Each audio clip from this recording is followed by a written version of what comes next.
Hey everyone, good to have you join us today. My name is Alex Slawsby. I'm the Chief Growth Officer here at InnoLead, and I'm excited to welcome you to our webcast, Move Fast and Fix Things, Innovation on Purpose, with my friend Kes Sampanthar, Managing Director of BCG BrightHouse. Hey Kes. Hey Alex, I'm looking forward to this. Yeah, thank you for joining and bringing some great music and very cool backdrops. Guess things started off in the right way. Definitely. Still sort of riding a high from South by, so looking forward to being able to share more of how we're thinking about this. Oh yeah, that's right. Yeah, so excited to have you here. Everyone, as you join, please feel free to share in the chat where you're coming in from. We always like to get a sense of who's joining us. I'm here just outside of Boston. My colleague Megan, who's joining us, is in upstate New York. Kes, where do we find you today? I am upstate New York as well, Saratoga Springs. Okay, very cool. Always love to see folks joining us from all over the world, which is excellent. Evans, Georgia, Los Angeles. Michael, good to have you here. South Korea, excellent. I shudder to think what time it is in South Korea. It is probably very early in the morning, I would think. So thank you for joining us.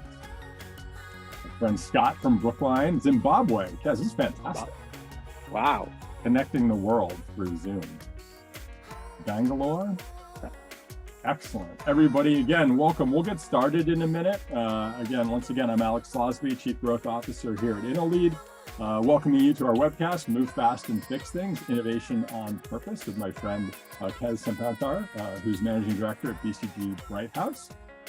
So again, we'll get started in just a moment. Please continue to share in the chat where you're coming in from. Here in Boston, we're excited to welcome spring. Yesterday, it was about 60 and sunny, which was just fantastic. I'm ready to move on from what was a fairly mild winter, but to get to a beautiful spring. Yeah, the music is great. I'm grateful, Kes, to you and the team for bringing some good music to get us started. Always a good way to start. All right, so everybody, we're going to get started, and I'll go through just a few quick ground rules, and then we'll get going. As is the case today, normally the case for us, today's webcast is being recorded, and both the replay and the slides will be available. As we go, please take advantage of Zoom's Q&A feature and also the chat to share questions and comments with us. And as we go, Kes will pause at a number of points, and we'll take some of the questions. We'll also have time to take them at the end, so we really appreciate that. So once again, welcome to our webcast, Move Fast and Fix Things, Innovation on Purpose, with Kes, our friend from BCG BrightHouse. Kes is Managing Director at BCG BrightHouse. He spearheads BCG BrightHouse's purpose-driven innovation practice. His career spans 3 decades, although he can't possibly have had a 3 decades career, through the worlds of technology, business, and innovation strategy. He's an award-winning innovator. His research has been honored and cited by Gartner and Forrester. Recognized as a strategic leader, Kes has spearheaded digital transformation projects for some of the biggest names in government and in the Fortune 50. And we're very excited to have you here, Kes. Take it away, please. The floor is yours. All right. Thank you, Alex. And thank you, everyone, for joining. As Alex said, really excited to be here, talk to you about what we believe innovation and purpose. Purpose is more needed today than any time, I believe, in my career. And, that 30-year career, and yes, I do have the gray hairs, as my daughter keeps pointing out. It started with artificial intelligence. So my research was actually neural networks, genetic algorithms, parallel computation 30 years ago.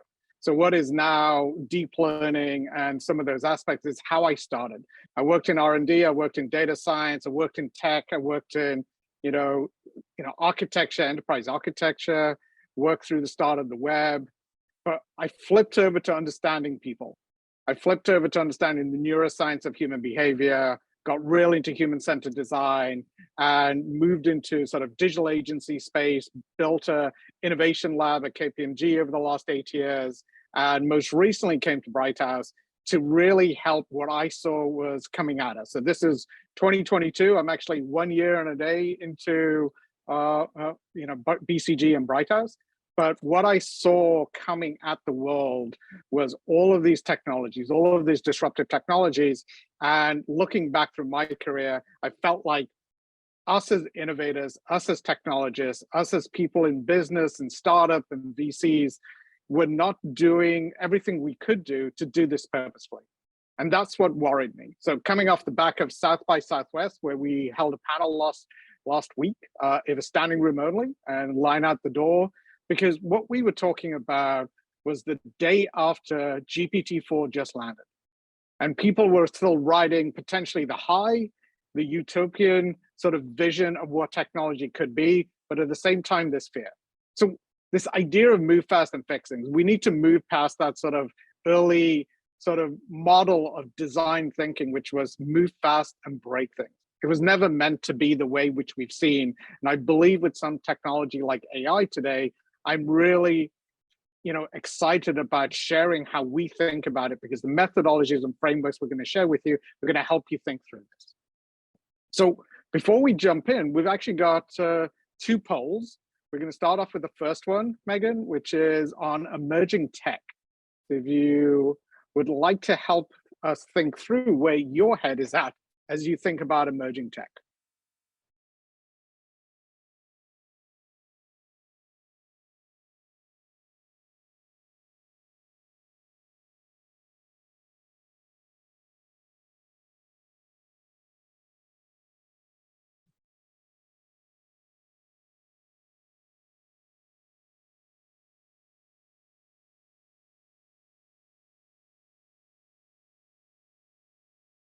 We're going to give a few more minutes for you to answer the question. And hopefully we'll get a look at the results. Yeah, we're at 75%, so probably good to show them, Megan. So not a huge surprise, artificial intelligence blowing out the door at 68%, quantum computing. Fusion power, that definitely surprised me.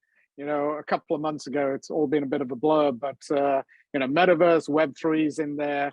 But artificial intelligence, I never thought 30 years after I started doing research in this in academia that we'd be at the point of where we are with AI. I honestly could not have imagined this at the start of my career, but this is where we are.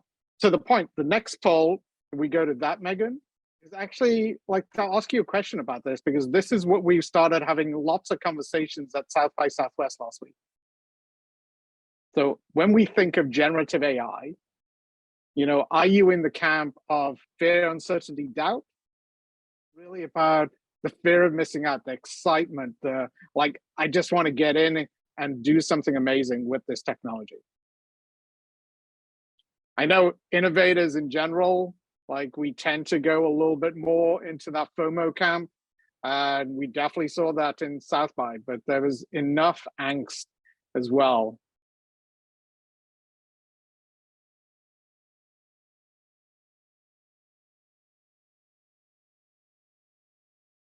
So how we do, Megan? Have we got about 75%? All right.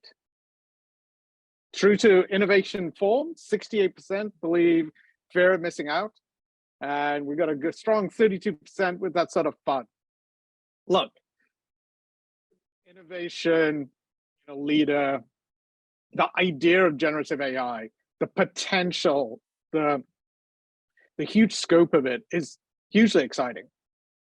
But what I started to believe, and believe more strongly than ever, especially with something like generative AI, is we need to bring purpose to bear. We need to bring a purposeful lens to how we do this. So why don't we go to the next slide, and let's go through a little bit of how we think about purpose. So BCG BrightHouse, we're a purpose agency, a creative agency focused on purpose for over the last 25 years. We have deep frameworks and methodologies. We've been working with some of the largest companies in the world for a long time. I know a number of different companies have jumped on this bandwagon of purpose over the last few years, as it sort of became more popular. But we believe in a very strong methodology to really understand, and we'll share with you a little bit of how we think about that. Go to the next slide. So we work across many strategic moments. Transformations, leadership transitions, M&A, growth and innovation, which is where we're really going to focus on today. Brand stand. How does your brand actually, understand and stand, make a stand for something. And employee activation, because a lot of the culture stuff, a lot of the work which goes in. So BCG BrightHouse works across all of these areas, sometimes in the most important times in a company. Innovation and growth being a key piece of this. So what does purpose mean to us? How do we define it? It sounds really simple. We've seen some amazing purpose statements out there for companies, but the way we think about it is it has to be authentic and emotional.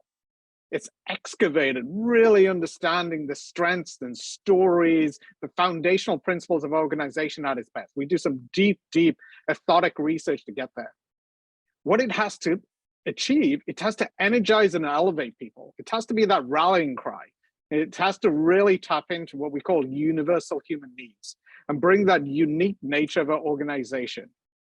And lastly, most importantly, from a strategy perspective, from a culture perspective, from a branding perspective, it has to align and clarify.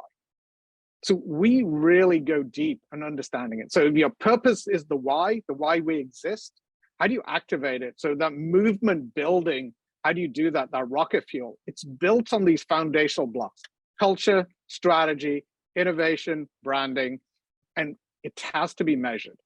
So again, we're going to be focusing on innovation. We're a group of innovation leaders, but purpose and how it plays out is important. So how do we think about purpose? You know, this quote often attributed to Aristotle: where your talents and needs in the world intersect, therein lies your vocation. Who we are, the need in the world, the unmet human needs, which we can tap into. If you can find that intersection, you can find your true purpose as an organization and even as an individual.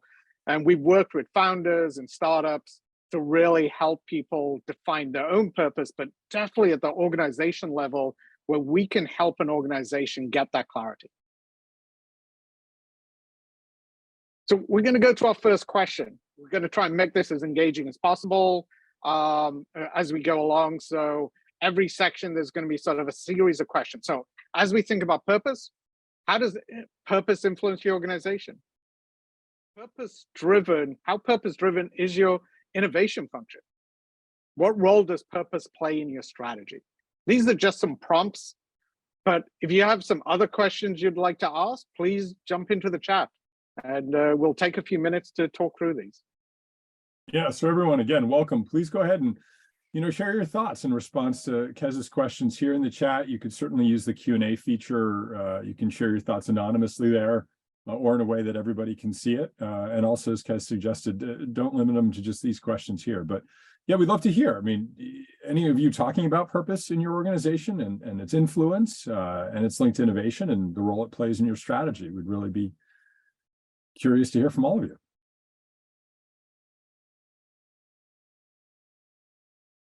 And Kes, while that's coming in real quick, let me just ask about the word itself. I mean, yeah, how do you think about defining that word for folks who may have thought of some of the other words out there about, mission, vision, values, et cetera, but just that purpose word, which is great, but just how do you fit it all in with those other things? Yeah, I mean, there's a lot of buzzwords which we in business use. And, throughout our careers, we've probably heard, mission, vision, and we've got a framework which can walk you through. But, at a high level, we try to differentiate purpose as your reason for being, your why behind it. And we try to define mission to be what you do.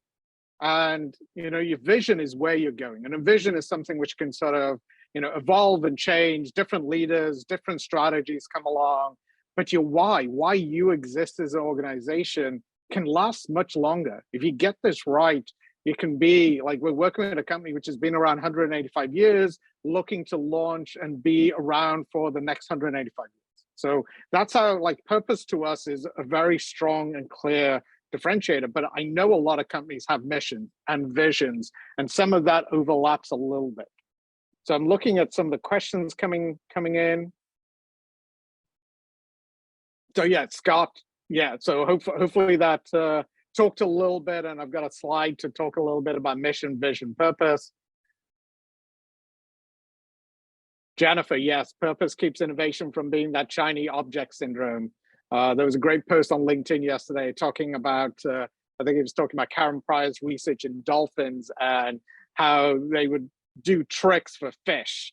And he attributed it to like how we sometimes focus on the new cool thing just to get sort of rewards, sometimes financial rewards. But the reality is if we can do innovation for good, innovation with purpose, we can go so much further. So Jason, yeah, exactly. It helps you give us that North Star. It helps you make those decisions. That's what we really believe with purpose. Helps you attract the best talent.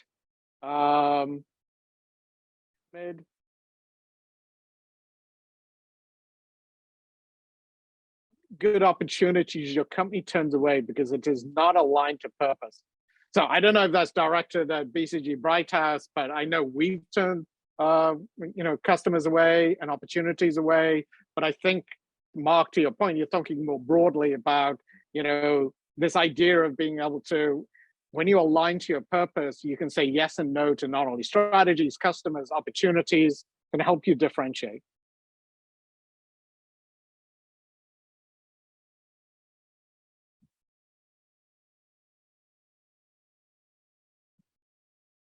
So Luke, that's a fascinating question. How does individual purpose, play into organizational purpose? So some of the work which we're actually doing with one of our clients, we're actually looking at personal purpose. There was a great Harvard Business Review article on it, and we tied it together. So as we looked at this company's purpose, its values, we also went and tried to understand individuals' purpose, individual values, and make sure they're aligned. Some of the work which we've done with startups and founders, we actually start with what we call the founder's purpose. We start there, then we go to the founding purpose. So building on understanding who you are as a founder, as a founding team, and how does that play into your organization, and then go into really sort of going into how you do your strategy and innovation growing out of it. Like, how do you put your purpose to work? So individual purpose and company purpose needs to be aligned at some level. If you are not aligned, you're probably not going to feel like you fit in. So I know we've got a couple more questions in here. Thank you for the engagement. Let's keep moving because I think some of this we're going to be able to share as we go along. So innovation on purpose. How do we think about it? Why is it important? Slide. We've been doing a lot of work with companies, like I said, for many, many years, and we've been tracking this. Organizations have been prioritizing purpose for performance. So that's one of the key questions which we've had many, many times, and we actually started tracking it. So total shareholder returns showing that companies which had a higher purpose actually did better sort of from a financial perspective. We look at the sort of rolling 10-year sort of growth targets and how they're doing to be able to align this. But what we're starting to see a lot of is purpose needs to go beyond just articulation. You've got the purpose statement, you've got values, you're trying to activate it and embed it in your organization. A lot of the times what we're seeing is a purpose is passive. It doesn't have the power. It hasn't been embedded. It isn't helping you make decisions. Sometimes the purpose is unclear. Sometimes the values are unclear. And this is where we believe you need to go beyond just articulating. You need to allow your employees, everyone in the organization, to be able to live these.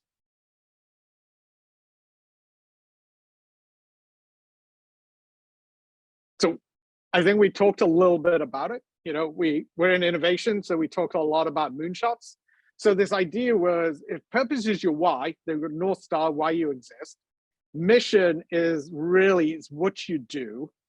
Vision is where you're going. So the moon, in this case, the moonshot, which Kennedy talked about, was fascinating. We actually broke that down to be able to really understand it, because a lot of people talked about the idea that we're going to the moon. What he said was, we're going to put a man on the moon, and that brought with it a why. So it wasn't just for competitive advantage from a nation perspective. Yes, that was part of it. The other part was the fact that we're putting a man on the moon. The value to humanity meant we had to return them to Earth. And that was actually a much harder problem to solve. So having a why goes so much further. And the idea of strategy connecting your mission and vision and innovation is that uncertainty, that exploration. How do you do it? Because sometimes, as Kennedy said, it's the alloys you have not even invented yet, the things we haven't even thought about as you try and do this. Innovation is the group which is brought in to help you do that. We go to the next slide. So let's talk a little bit about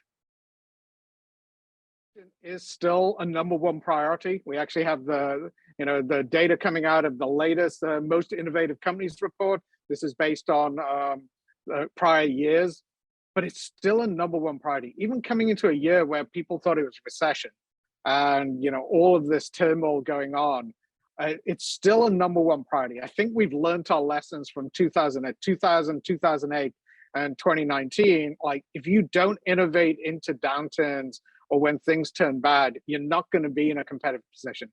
But one of the things we've seen is innovation without purpose is getting untenable. This idea, you can't open up a magazine, you can't look on the website, you can't turn on the TV without hearing some of the companies we held up, these unicorns, these tech companies who were the innovators, which we all looked up to, starting to stumble. And we believe that it has to go more than a statement. It has to be into the DNA of an organization. And this is where we believe innovation on purpose needs to be. Why is it so important now? I think I said it at the start a little bit. It took us 60 years to start thinking about AI in a purposeful manner. I'm not sure we're going to have time to do that. So technology is getting cheaper, faster, better. Moore's laws on steroids still going. And that tied together with the fact that we've increased adoption. Like 5 days for ChatGPT to get to 1 million users. GPT-4 is close on its heels, probably blowing through that. I haven't seen the data yet. Bing as well, incorporating GPT-4. This is because as we're globalized, we're more connected than ever before. So the fact that things move so fast, get adopted so fast, means the fact that we can't just wait to fix it on the back end. And honestly, as an innovator for the last 30 years in AI, data science, technology, the web, mobile, I will admit the fact that I thought if I focused on innovation, somebody else can think about how to understand the implications. That is no longer true. We need to start doing it as we innovate. You go to the next slide. So we're going to ask a couple of questions again. How does your organization keep up with accelerating technology? I'm sure like 68% of you who said AI was, probably the most disruptive, the most impactful.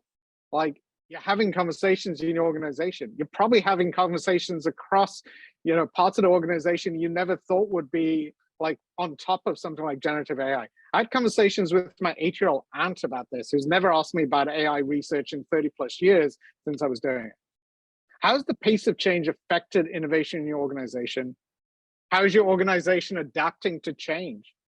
Rapidly change, right? We've lived through COVID most recently, and now we've got this technology, what we're calling a hype cyclone, not just a hype cycle, a hype cyclone, which is coming at us. And we'll be sharing more on that over the next few weeks. But if there's any other questions as well as we think about this, please drop them in the chat. Yeah, because just calling your attention, Jennifer Davis made a point about how purpose doesn't necessarily give you integrity. And every time, we talk about some of those Forbes covers, purpose has this great natural altruistic element to it. It's like purpose. And the idea is like, it's a great purpose. It's a positive purpose. There's a question that Scott had asked about, Theranos and what its purpose was. How do you tackle quickly, and then everybody keep offering thoughts and questions related to what Kes has on the slide. How do you tackle that question about positive purpose and that altruistic nature? And sometimes, does it always have to be such? So we believe so. Yes, there can be purposes which just is alignment, right? This is why we exist as a car company or a, CPG company. But what we're starting to realize, both as us as customers, us as employees and investors, are looking for more. So if your purpose doesn't understand the human needs in the world and how you address it, and isn't tied to something which is sort of that higher purpose, like you're gonna find yourself probably in a competitive disadvantage. Because as Jennifer says, like it doesn't necessarily involve integrity, but if integrity isn't one of the values which is embedded in how you do this, you're gonna find yourself in problem. This goes back to thoroughness, right? You know, we actually have a sort of a maturity tool which we're working through, which talks about purpose, talks about intent, and it talks about action. So how do you actually break that down to actually understand, you know, how is your purpose? And we have this sort of scale which talks about, you know, is your purpose just, you know, good to great? Or does it go from great to greater good? And we started thinking about and pushing companies to think through this, because I believe today more than ever, and there's actually some research I've done on the history of evolution and adaptation and how innovation is now moving to a very positive social direction, similar to how different engines of adaptation have done through history. So, you know, I believe we need to start going in that direction. All right, so I'm looking through questions. Can you give us some example of great organizational purpose statements? What makes them better than the rest? Think of the change in strategy. So having to remember, so I believe Patagonia, not only a company which has a great purpose statement, but lives it. You know, I will share a couple of examples. I'll have my team, Abhishek Balakrishna and Scott throw in some. Thank you, Jennifer. Amazon to become the most customer-obsessed company in the world. Compassion International, Patagonia, and the environment owns our business. So to Jennifer's point, some of these seem like they don't have, you know, that sort of higher purpose in mind. Yeah, most customer, you know, the most customer-obsessed company in the world, you know, if you focus on customers, if you focus on human-centered design, does it really take you there? And I'll touch on that in a second. But there's a number of different companies like Patagonia which seem to believe in that, what we call not just good to great, but great to greater good.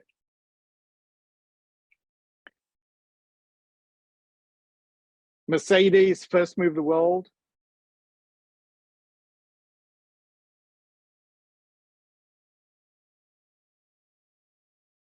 Reading Scott's question here. A lot of time we InnoLead see corporate innovators getting pulled into the latest buzzword, buzz concept. Yep, generative AI is top of mind, metaverse. Sometimes there's legitimate interest and opportunity there, but the pace of change can often mean that everyone's focusing on the next buzzword before you derive any real value from the last one. So that's actually brings up a really important point, Scott, which is we believe if you can get your purpose aligned, not only to what you're trying to achieve in the world, making a difference, but it can give you that clarity, which allows you to understand which of these technologies, which of these disruptions, which of these areas you play in. Because it gives you a focus, which is hard to get at unless if you're just chasing the newest shiny toy. So I'm going to keep moving, but happy to go into some of this because I think we're going to cover this. So like I said, innovation on purpose is the new competitive advantage.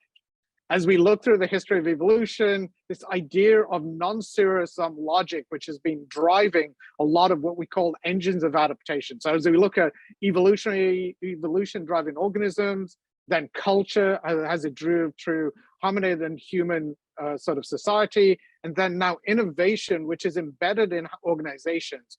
As each of these evolve, these engines evolve, it gets more and more what we call non-zero sum. So this idea that innovation on purpose is a new competitive advantage is going to help you because customers, employees, and investors are starting to look that way. Yes, there's some pushback. There is some sort of, you know, some sort of push against what they're calling, you know, woke companies and things like that. But the reality is there's a generation of people growing up who want something more from their organizations. And we've seen that through the history of business. So innovation on purpose, we believe, is going to drive that competitive advantage for you. So we talked a little bit about this before.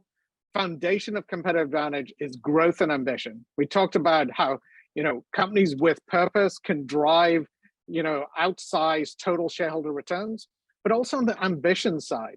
We've been doing this work with the Most Innovative Companies report and what we call ready organizations, which have implemented purpose, and through their sort of innovation ambitions can drive sort of a 34% gap between unready companies.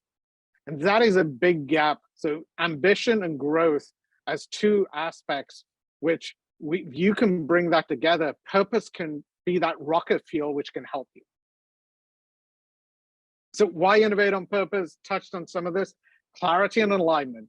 50% of executives surveyed struggle to align innovation strategy with business strategy. We all know that as innovation leaders, as an organization. 93% of investors think purpose is necessary foundation for long-term business success. De-risk and positive impact. 83% of tech executives believe business should be accountable for the impact of their technologies. The number one most cited reason organizations prioritize corporate purpose is to ensure the business contributes to society. And lastly, empower and inspire. We know innovation can inspire, but tie that together with purpose. So 47% of executives said their company's culture does not support their innovation strategy. 63% of executives believe that having a sense of purpose and aspiration beyond the day-to-day commercial mission made their company more innovative. We've been looking at a lot of this research. We've been adding to it as part of our Most Innovative Companies report and our Living Purpose Index. And we're starting to see patterns that purpose aligned to innovation can drive better success as a company. So how do we do it? And why is it so hard? Think about this idea of AI. Talk about responsible AI. There's a lot of talk about how do we actually do that. So there's this model which one of our researchers at the Henderson Institute came up with, which talks about technology or capability overhang. So this 2x2, which I always joke got Donald Rumsfeld in a lot of trouble, is a great model to understand what's going on. So the known known, the known unknown, the unknown unknown, and I'll touch on again in a minute, unknown known. So reality is most of the time we run from known known, we do me see, and we rush towards the known unknown. Is we think about risk, we think about the risk lens we bring to technologies in AI. It's risk as is defined by economists is something which is measurable, something you can put your arms around. It has a known component to it, and we can define it. We call it the probability space. The reality is a lot of these technologies, general purpose technologies, different kind of GPT, general purpose technologies, actually create things which we never even imagined. Not imagined by the people who invented it, not imagined by most of us who are even in this space until it comes out. So we've built a model and a framework and set of tools which allows you to understand how do general purpose technologies in this scenario build out through what we call the unknown known. How does it go through that to be able to go into what is the true possibility space, the uncertainty, which is actually created, the things which we don't know, the unknown unknown, before you start running to understanding what we call the risk and probability space. We need to understand that this is not a risk problem. This is an uncertainty problem. And as innovators, we need to help our organizations not only explore the possibility space, but help them understand the impacts so we can actually make sure that it's in line with our purpose and it's done responsibly. So if we can align purpose, we can also start thinking through future scenarios. So like I said, first order, second order, third order, understanding sort of how impacts and how things play out. So this is probably a fairly familiar sort of model in innovation as we think about foresight.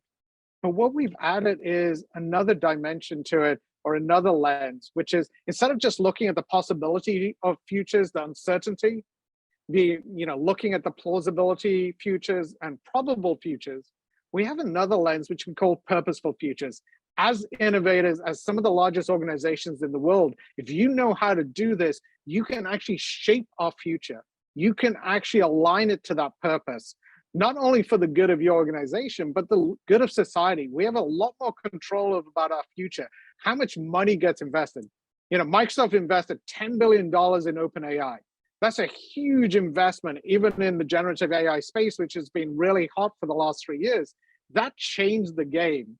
What they do with it, how they use it, how they bring it to bear, is going to be hugely impactful if they do it correctly. I'm a little worried about, rolling off, the responsible AI team, the AI ethics team, but I still believe that, as an organization, they're driving towards the right kind of future. We would love to help them take it to the next level. And that's what we do. This is where we can help you with purposeful futures. So again, we're going to have a quick pause. We're doing pretty good on time, but want to open it up for some questions. How does your innovation help your organization prepare for the future? What kind of foresight capabilities does your organization have? How does your company think about the future in general? And I'll quickly scroll through the chat to see if I missed anything. Yeah, because some interesting points that have come up, I'll mention briefly. And then again, everyone, please, we'd love your thoughts and questions in response to these questions and anything that Kes has covered so far. Some interesting points have brought up. There is that ROI question, which is, hey, it sounds great, we should invest in it, but again, what's the return on investing in purpose? I'll just bullet these and we can also talk about them at the end. So that was one. Two, there's a clear question about, alignment and the substantive link to purpose. So you can do a lot of work to determine the purpose and declare it and say, this is our priority. And then when the organization operates, perpendicularly to it, right, then you've got that big issue. And then I also wonder, the whole thing about greenwashing with regard to like ESG, and it's saying, hey, yeah, we do all this stuff because it's important to say it, but do they really do it? I wonder if there's almost like a purpose washing type thing, right, too, which is like, hey, this is important, we're going to embrace it, we're going to state it, and maybe it's linked to that substance piece, but actually the organization doesn't execute in alignment, and therefore, it has no close, as it were. So anyway, just some thoughts that have come up. Please, you can react to any of those. A couple more things in the chat, and we can also touch on them at the end. Yeah, I mean, let's touch on, I actually like the ones you brought up there, Alex. So ROI, I think we can share more data on it. As we looked at companies who not only had a purpose in the way we sort of define it, but actually activated, embedded it, and put it to work, shows that the difference in total shareholder returns was significant. We've also seen it, both on the growth side and also on that ambition, aligning that ambition together. So if you can bring purpose to innovation, you can actually be able to do that. But the important part is activating it and being able to put it to work. Because the reality is, like you said, purpose washing, greenwashing, same sort of concept, right? Unless you can actually take it as an innovator, as somebody who's been doing this for a long time, I felt like I didn't have the tools. I didn't know how to actually take something like a purpose or a responsible lens and be able to innovate in that sort of view. I didn't think I knew how to do it, but I realized the same way we built a toolkit around human-centered design and design thinking and the frameworks and techniques and methods, I started realizing if I could create the toolkit for innovators to be able to take something like purpose and understand it, and that's what I'm going to share next, is actually being able to put it to work. Because if you don't put it to work, to your point, Alex, it's just something you put out there. It's a statement you put out there. Actually being able to follow through on a sustainable future, a purposeful future, a responsible future takes work in your operating model, takes work in how you choose, but it can give you outsized returns and a competitive advantage to going back to Scott's question, which was that idea. If you can get that clarity, you don't have to chase every bauble. You don't have to chase every cool new thing. You can actually focus on the right things which align to your purpose and to be able to give you that which your customers and society is actually going to benefit from.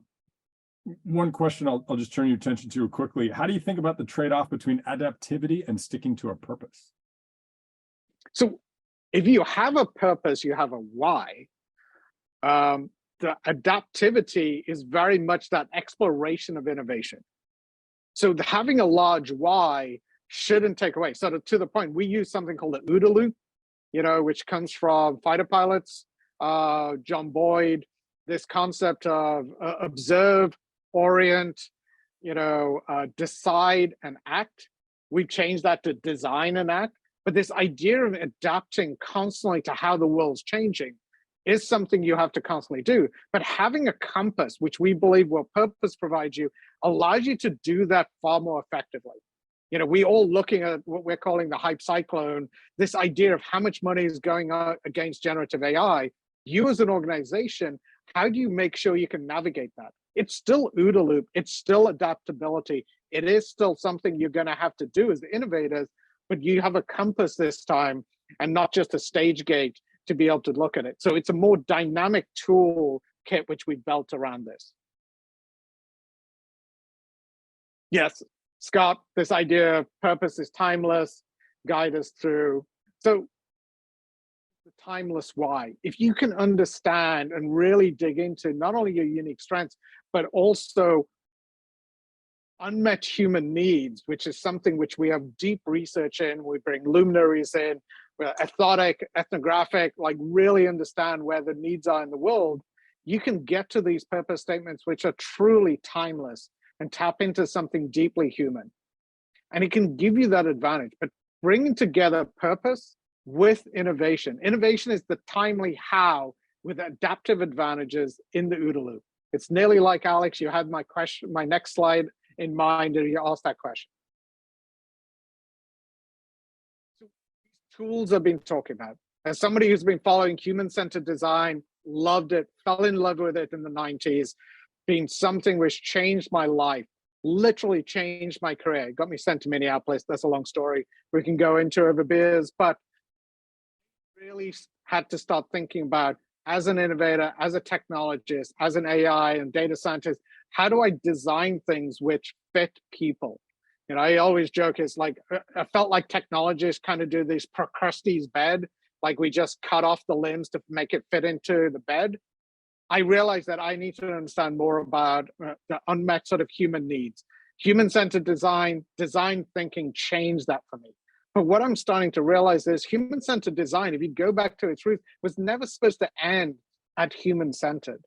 What they're trying to drive towards, to the point, Donald Norman just released his book and landed on my desk yesterday, this idea of humanity-centered. I don't think he goes far enough. We believe it needs to go to humane and holistic. What do I mean by that? We need to understand not only, you know, us as humans, we have this ability to care about more than just ourselves, more than us as just humans. We care about the whole universe, all living things, the planet, all of this. And this actually makes us the advantage that we have. We have to tap into that humane. We call it the Copernican event, which is we need to stop putting humans at the center of the universe. We need to put ourselves back in the right place to be able to create a universe which is going to be something which lives long time for our generation, future generations. So we created this thing called humane holistic design. It's a manifesto, it's a drive, which we're going to be pushing on. But what does it actually mean? So instead of the product market fit, minimal viable product of human-centered design and design thinking, we're going to be pushing new tools around purpose market fit, minimal purposeful product, changes how we do, you know, design and prototyping. Then unmet human needs, first order thinking. Honestly, a lot of what we do in design thinking and human-centered design is that first order.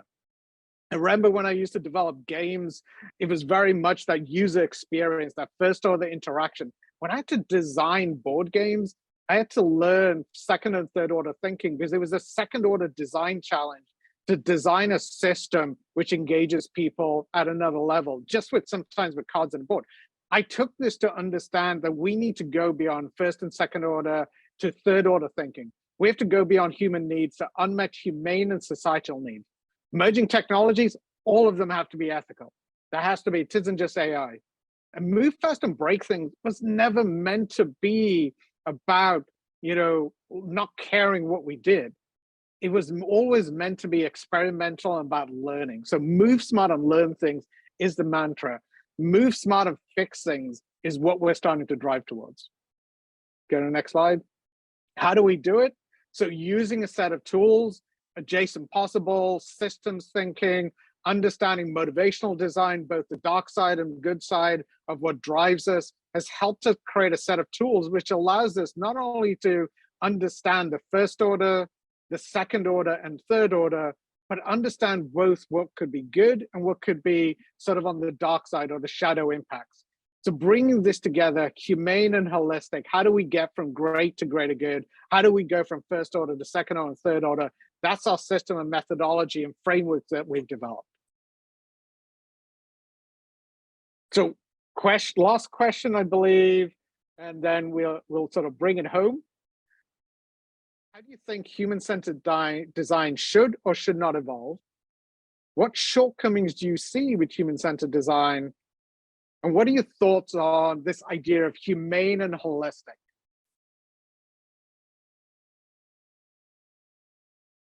So everyone, as we've been doing before, please, share questions and comments in the chat related to these or others, because I think the human-centered design piece is interesting. I think from our experience, a lot of the time people are interested in building businesses, building ventures, building things that actually capture value for the enterprise, but they focus HCD on building products. So they don't think about all the components necessary to build ventures. It's one thing to build a product that consumers would love, but it's another thing to build a business, right? So I think it falls short a little bit there for a lot of applications in terms of that. And then also part of that as well, it's not just, is there a business model, not just is it viable, but is it something that the organization wants to do? Is it something that's right for the organization? I think that gets into some of the things we're talking about here, which is, not just, is there a customer with a job to be done that you can, really address with this, but can we deliver it? Is there business there? But also, is it aligned with our purpose, right? Love to hear you weigh in on that, because I'm not sure anybody's thinking about that. Yeah, I mean, one of the things we developed design thinking for business model innovation to really push human-centered design further. That was back in my last job where we're working. But like you say, it doesn't stop there. We need to start thinking further.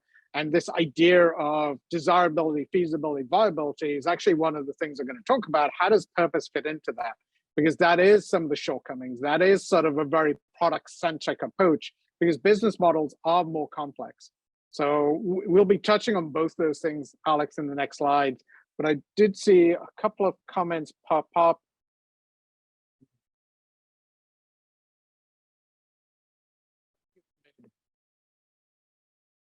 Appreciate that. Yeah, so Mark, this is something which, I think as we try to embed purpose, as we do engagements, we realize employees need to know how purpose translates into behaviors, into decisions, and really helps drive that. Because I think that is when people just stop at the purpose statement, they miss the fact that employees need to know and trust that it's authentically something which I can authentically live by and make decisions by. So, we've got a lot of work which we've done to answer your question, how do we get over that shortcomings, is how do you embed it? How do you turn purpose, a purpose statement into purpose principles? And then how do you turn it into values and behaviors? And then how do you actually engage across the organization? That's actually a lot of the work which we end up doing. It's not just having the great purpose statement, it is actually putting it to action, activating it and embedding it as we go. And then when you take functions like innovation, which has some very unique sort of skills, building a set of tools which allows them to do it.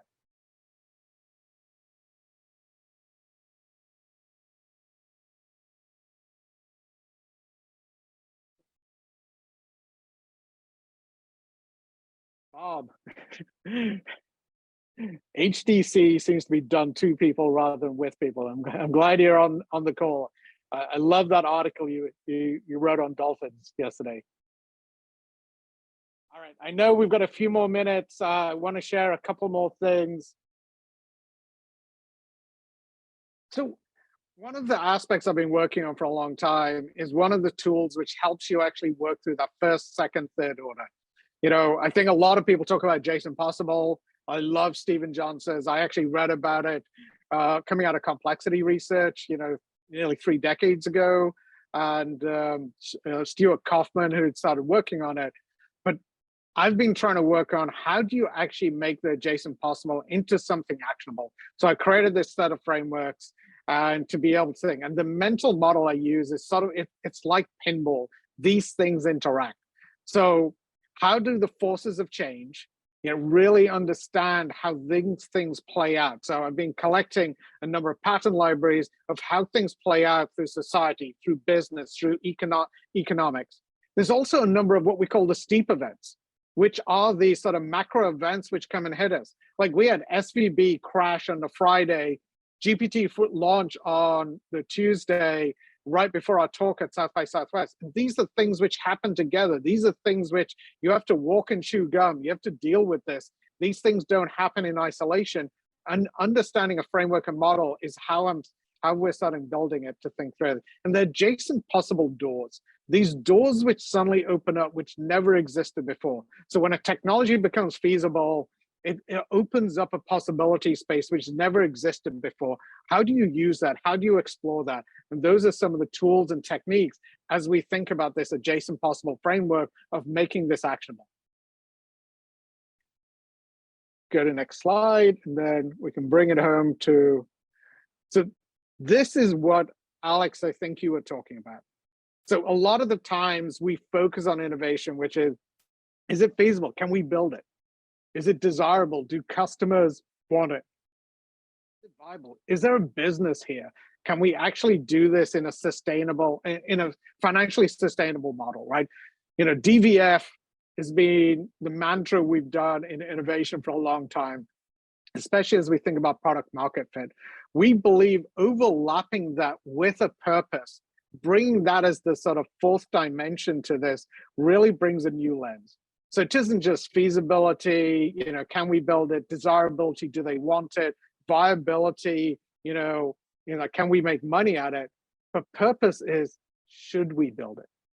And that's the fundamental question, which we should be asking, especially as we rush forward.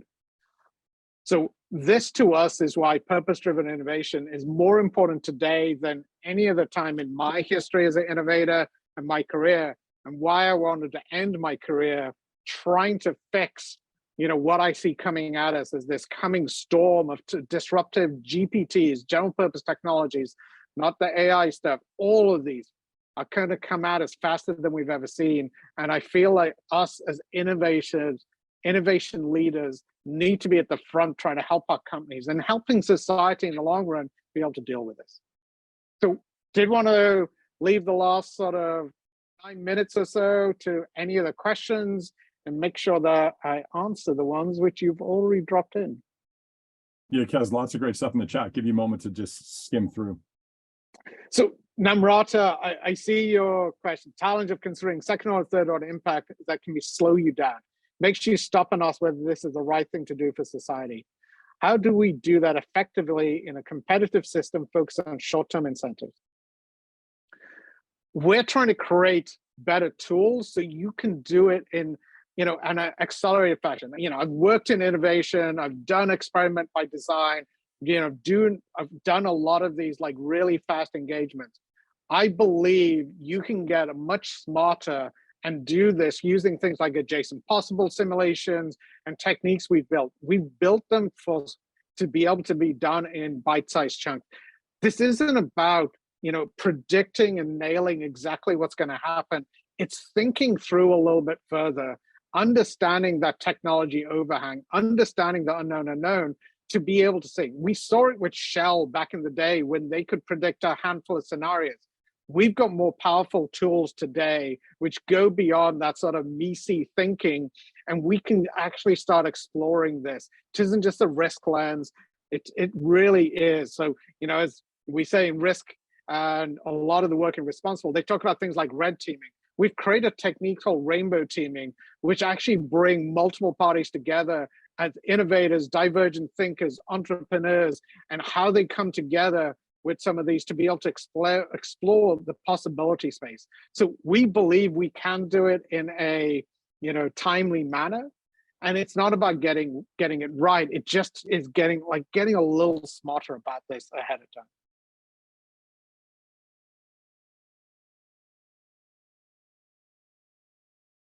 Because I'll actually ask real quick. I mean, so how does one get started? How would you say some of the folks, you know, who are attending and joining us today, where should they get started? What should they start thinking about if they want to help their organization coalesce around a specific purpose? So, you know, a lot of the times which we talk is, you know, your purpose, make sure you've got a solid purpose, you know, make sure it's aligned, you know, purpose to values, to behaviors, so it's embedded across your organization.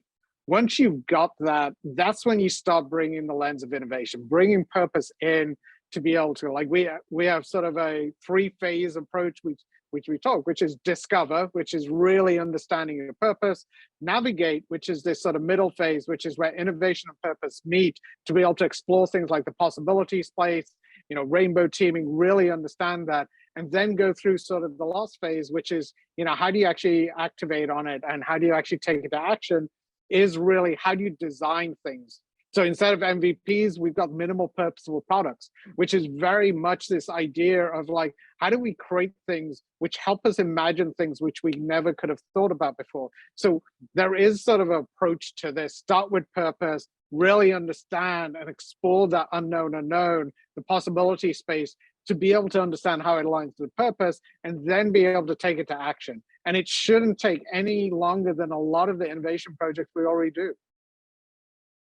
Thank you. Yeah, I'll give you a moment to take a look at some other things coming into the chat.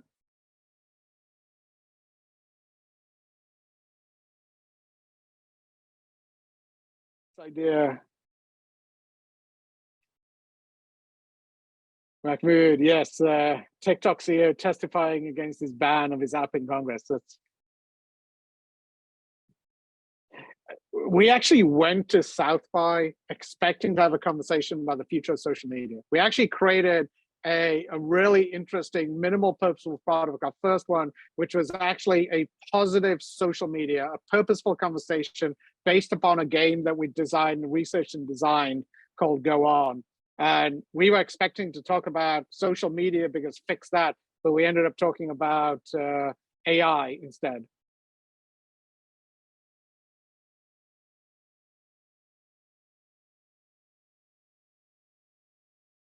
Never about us without us. Great sound printable. Yeah, it's a great question. Go ahead. Go on. I was saying, great question in there just about how does this work? How does the work change for a company struggling to stay afloat in the short term versus a thriving organization that can focus on long-term strategy and developing this for the long term? What we've seen a lot is, like, look, you have to shore up your business if your company's struggling. But what we've seen is that sort of dual strategy. Like, if you can shore up your business, and guess what, BCG can definitely help on that side of it, but do that in parallel with trying to understand how do you get ahead? Because one of the things we've realized with innovation on purpose is it isn't just chasing the next technology. It allows you to align something which is going to stay with you. So it allows you to align better. So, that idea of that ambidextrous approach to understanding, a thriving company sometimes is the hardest time to make change because, when a company's struggling, they want to be able to survive and everything's on deck to be able to reevaluate. So sometimes I found some of the greatest work we've done is in a struggling company, as opposed to a company who feels like they're doing great, right? This is Clayton Christensen's, innovator's dilemma at scale. But we believe you do need to get really smart about the financial side of things, shore up what is, stop the hemorrhaging, and then at the same time build on where we're going in the future.